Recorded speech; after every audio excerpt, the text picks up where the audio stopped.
जनता Congress Chhattisgarh party के प्रदेश अध्यक्ष और अजीत जोगी के बेटे अमित जोगी मुख्यमंत्री भूपेश बघेल के खिलाफ पाटन सीट से चुनाव लड़ने जा रहे हैं।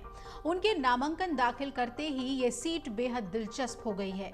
ऊपर से भले ही ये दो राजनीतिक दलों की चुनावी लड़ाई लगती हो, लेकिन तहों में जाने पर ये बेहद निजी लड़ाई मालूम पड़ती है। अमित जोगी कभी कांग्रेसी हुआ करते थे। पिता अजीत जोगी के साथ कांग्रेस से अलग होकर उन्होंने 2016 में नई पार्टी बनाई।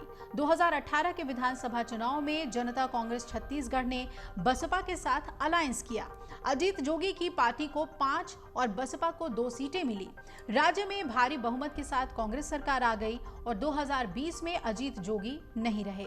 अजीत जोगी के निधन के बाद उनकी पत्नी रेणु जोगी ने इस पार्टी का विलय कांग्रेस में करने की कोशिशें शुरू की।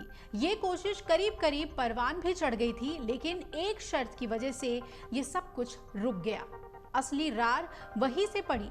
अजीत जोगी के ना रहने के बाद उनकी पत्नी और पूर्व कांग्रेस नेता रेणु जोगी इस पार्टी का विलय कांग्रेस में चाहती थी।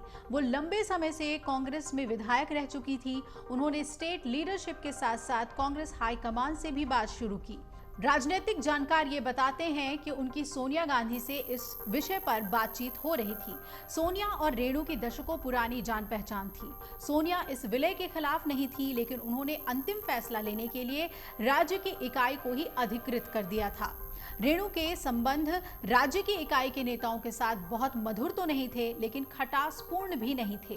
पार्टी के नेताओं के साथ बात शुरू हुई, लेकिन कांग्रेस की राज्य इकाई ने उनके सामने एक शर्त रख दी। ये विलय की ऐसी शर्त थी जिसे पूरा कर पाना संभव नहीं था। एक शर्त जिसे पूरा नहीं कर सके अमित और रेणु। तो मुख्यमंत्री भूपेश बघेल इस विलय के खिलाफ थे। वो किसी भी हालत में जोगी परिवार की कांग्रेस में फिर से एंट्री नहीं चाहते थे।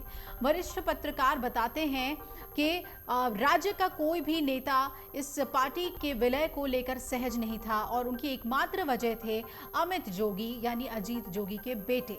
मुख्यमंत्री भूपेश बघेल, टीएस सिंहदेव सहित पूरी टॉप लीडरशिप इस विलय के खिलाफ थी।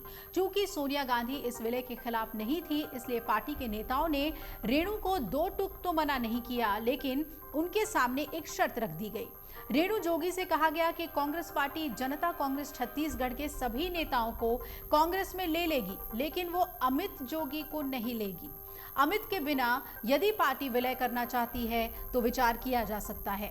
जैसा कि स्वाभाविक ही था, इस शर्त के बाद विलय की बात टूट गई। इसी के साथ भूपेश बघेल और जोगी परिवार के बीच की राजनीतिक तल्खी एक निजी तल्खी में बदल गई है।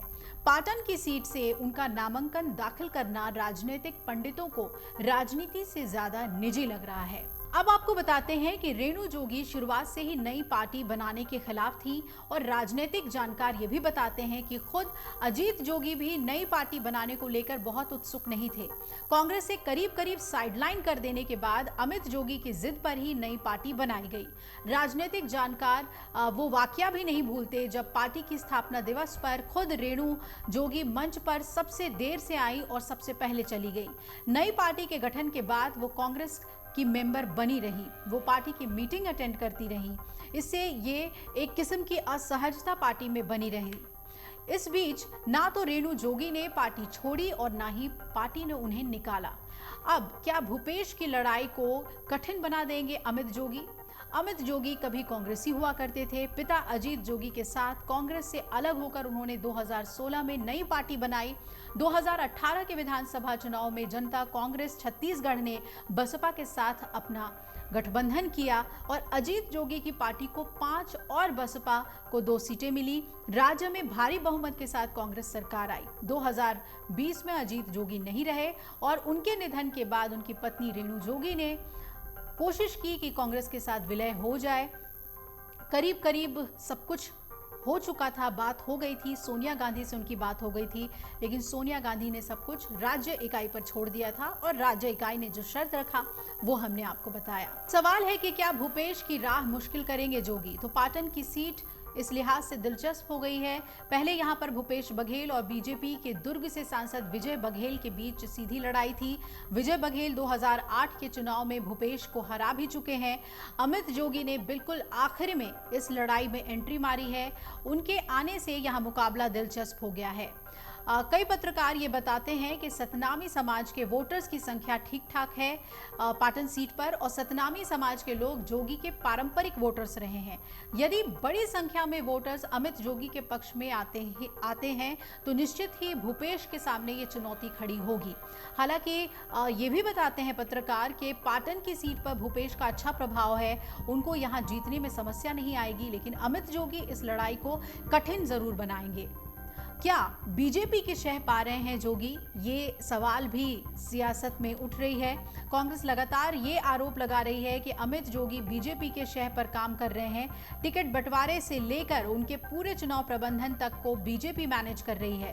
हाल ही में केंद्र सरकार ने उनकी सुरक्षा को भी बढ़ाया और विरोधियों को ये कहने का मौका मिला कि बीजेपी और अमित जोगी में साठगांठ है। कांग्रेस अमित जोगी को बीजेपी की बी टीम बताती आ रही है।